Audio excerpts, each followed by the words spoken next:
വയനാട്ടിലെ ഉരുൾപൊട്ടൽ കേരളം കണ്ട ഏറ്റവും വലിയ ഒരു ദുരന്തമായി മാറിയിരിക്കുകയാണ്.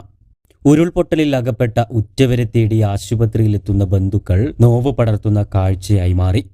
അർദ്ധരാത്രി 1:30 വലിയ ശബ്ദത്തോടെ ഉരുൾപൊട്ടുന്നത്.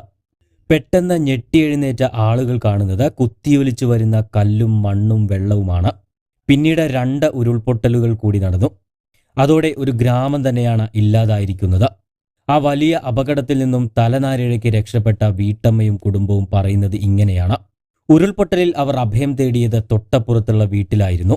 പക്ഷേ ആ വീട്ടിലെ 5 പേരും രണ്ടാമത്തെ ഉരുൾപൊട്ടലിൽ ഒലിച്ചുപോയി.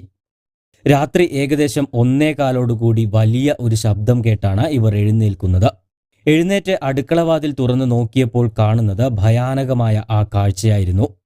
ഒരു വീടിന്റെ ഉയരത്തിൽ വെള്ളവും മണ്ണും കൂടി കുത്തിയൊലിച്ച് മുകളിൽ നിന്നും വരുന്ന കാഴ്ചയായിരുന്നു അപ്പോൾ അവർ കണ്ടത്.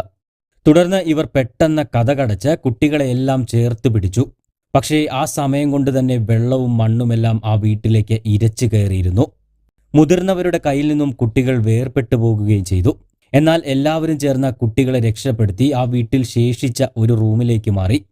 തുടർന്ന് പരിസരം ഒന്ന് ശാന്തമായതോടെ തൊട്ടയൽപ്പക്കത്തെ വീട്ടിൽ നിന്നും നിലവിളികൾ കേട്ടു.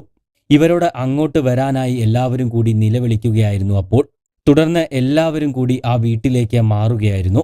ആദ്യത്തെ ഉരുൾപൊട്ടലിന് അപ്പുറത്തെ വീടിന് ഒന്നും സംഭവിച്ചിരുന്നില്ല. തുടർന്ന് ഇവർ അപ്പുറത്തെ വീട്ടിലെത്തി വസ്ത്രങ്ങളെല്ലാം മാറി കുട്ടികളുടെ മുറിവേറ്റ ഭാഗങ്ങളെല്ലാം കഴുകി വൃത്തിയാക്കി. ആ സമയത്താണ് വലിയ ശബ്ദത്തോടുകൂടി രണ്ടാമത്തെ ഉരുൾപൊട്ടലുണ്ടാകുന്നത്.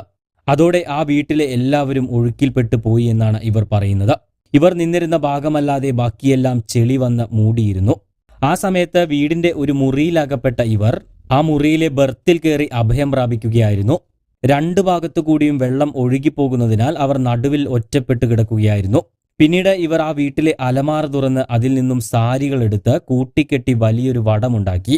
തുടർന്ന് അത് വെച്ച് കെട്ടിയ വെള്ളത്തിലൂടെ നീന്തിയാണ് തൊട്ടപ്പുറത്തെ വീട്ടിന്റെ ടെറസിലേക്ക് എത്തിപ്പെടുന്നത്. പിന്നീട് ഇന്ന് രാവിലെയാണ് രക്ഷാപ്രവർത്തകർ ഇവരെ രക്ഷപ്പെടുത്തി ആശുപത്രിയിലേക്ക് എത്തിക്കുന്നത്. ഇതുപോലെ എത്രയെത്ര ജീവിതങ്ങളായിരിക്കും ആ മണ്ണിനടിയിൽ പെട്ടിട്ടുണ്ടാവുക. അങ്ങേയറ്റം ഹൃദയഭേദകമായ കാഴ്ച തന്നെയാണ് വയനാട്ടിൽ നിന്നും ഇപ്പോൾ പുറത്തു വരുന്നത്. ഒരുപാട് പേരുടെ സ്വപ്നങ്ങളും ജീവിതങ്ങളുമെല്ലാം തകർത്തു കളഞ്ഞ വലിയൊരു ദുരന്തം.